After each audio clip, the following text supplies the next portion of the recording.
The culture of consumption, travel and sports, the baby boom, which led to the growth of suburbia, impacted the development of highways and car production. People began to hit the roads and travel more and take vacations. More than 8 million people traveled abroad in the 1950s.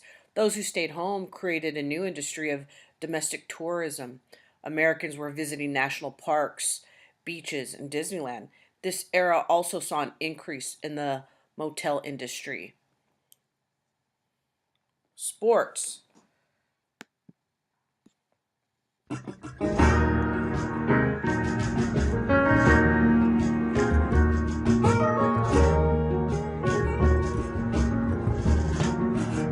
Jackie is the original civil rights pioneer.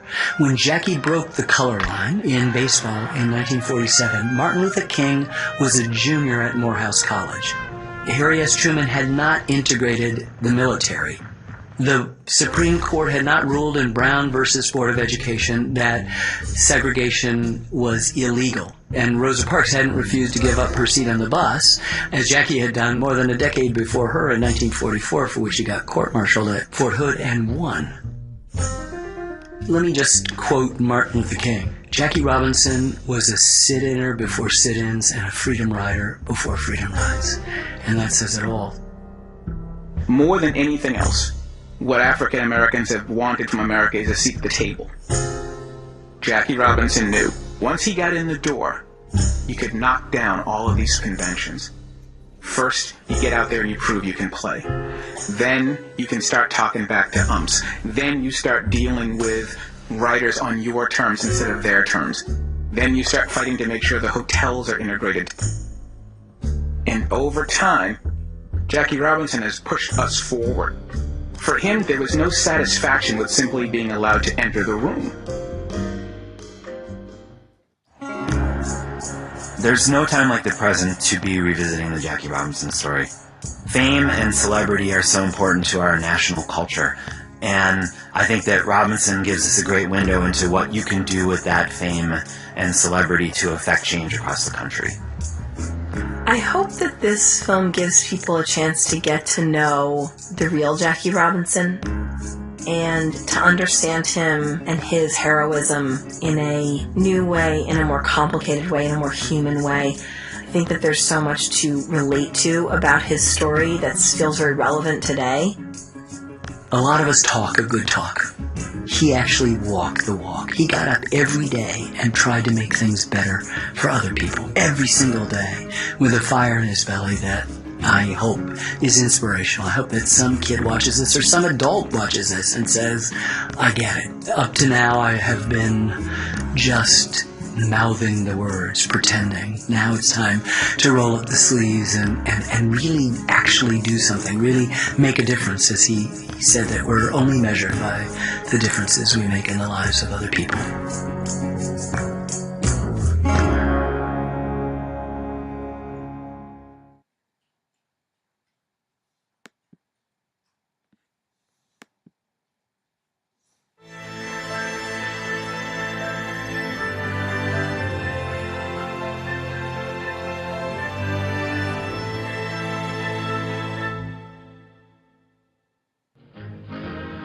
We were going to be young ladies competing in a boys' sport.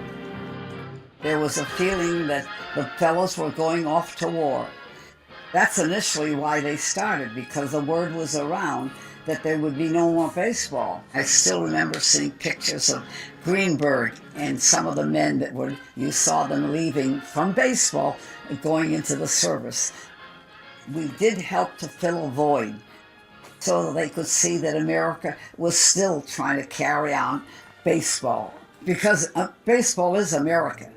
I had heard that this program, going to be done by Mr. Wrigley, was going to be started there in Chicago. I joined the All-American Girls Professional Baseball League, and I was assigned to the Rockford, Illinois Peaches. I'm a lefty. I was a lefty, and I also hit lefty. The emphasis was that we were going to remember to portray exactly what we're representing. People came in They took us through how we should dress, how we should handle ourselves. We learned not only to put on the uniform, but we learned to walk like ladies. They had a little booklet that they gave to us for makeup. There were pages galore that we could read about to remember that we were, in fact, young ladies. These classes I'm talking about, this was over and above our playing the game. The uniforms really caught my eye, but for some people it was kind of a shock because the skirts were flared. And so, at least for the pitches, you had to pin over the side of your skirt that was near your pitching hand so that you wouldn't be interfered with by coming across your body. Our uniforms were 4 inches above the knee. Got strawberries. Strawberries refer to the fact that when you did get rubbed raw, it was kind of red. And it was kind of rough. So it looked like a strawberry. We soon learned to go head first instead of going feet first and having our thighs get a little raw. And of course the men have always had the pads. They had the pads that they wore on it, but if we wore the pads, they all hung down below our skirt. We really were treated like, I don't know what to call us, but stars. Really, as I look back, I think they liked the way we played and they liked the uniform. They were wonderful.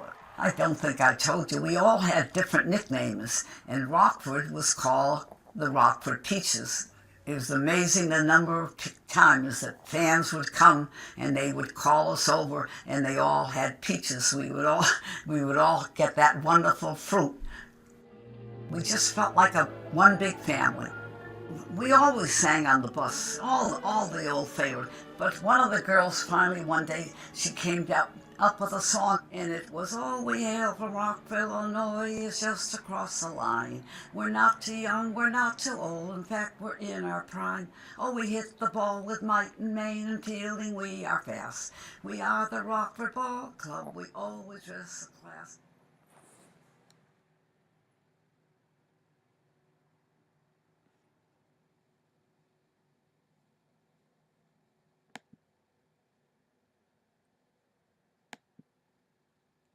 Television. Advertisements for consumer goods blanketed the country. By the end of the 1950s, 9 out of 10 American families owned a TV set. Television replaced newspapers as the most common source of information about public events, and TV watching became the nation's leading leisure activity. Television changed Americans' eating habits. The frozen TV dinner, heated and eaten while watching a program, went on sale in 1954. This became a common cultural experience across regions. Rock and roll.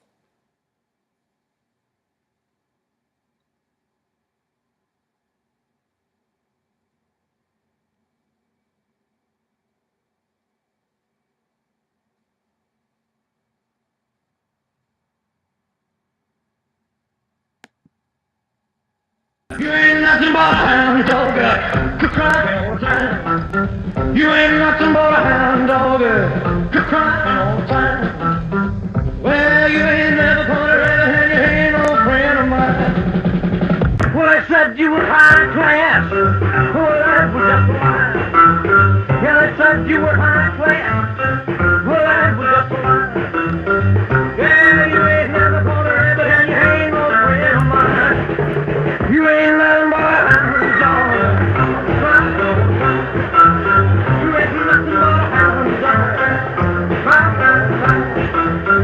Well, you ain't never gonna let it, and you ain't no friend of mine. Why you trying to get it?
You ain't nothing but a cry. You ain't nothing but a hound dog, crying all the time. Well, you ain't never gonna run it. You ain't no friend of mine.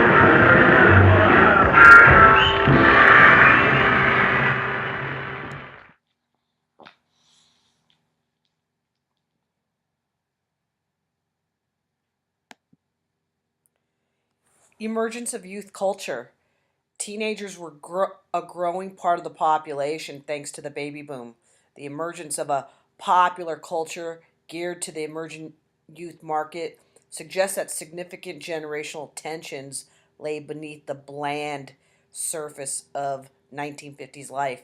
The film Rebel Without a Cause highlighted the alienation of some young people from the adult world. Films and books about rebel youth culture spread panic about juvenile delinquency.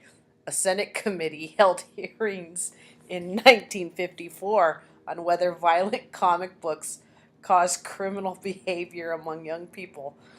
Teenagers that rejected middle class norms wore leather jackets and danced to rock and roll music.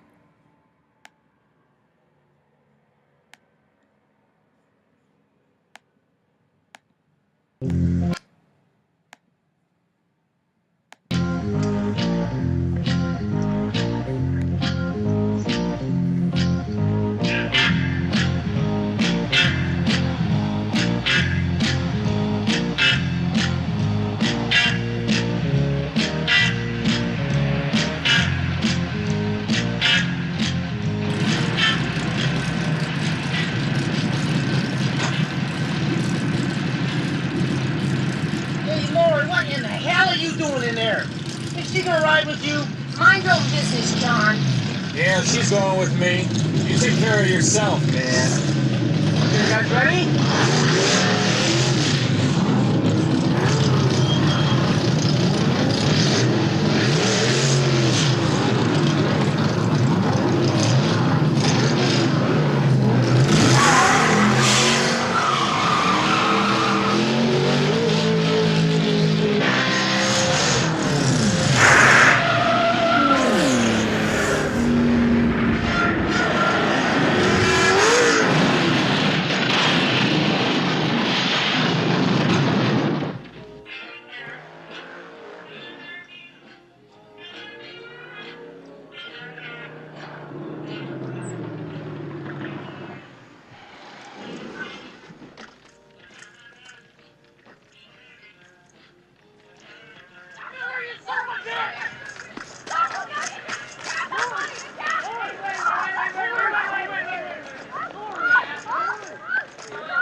Oh, that was beautiful, John. Just beautiful. Huh? I was losing, man. What? He had me, man. He was pulling away from me just before he crashed. You're crazy. You saw it? No, you creamed him from right off the line. The guy never had a chance. Shit, Toad, the man had me. He was beating me. John, I don't know what you're talking about. It was the most beautiful thing I ever seen. That guy, he might as well, he can get a wheelchair and roll himself home.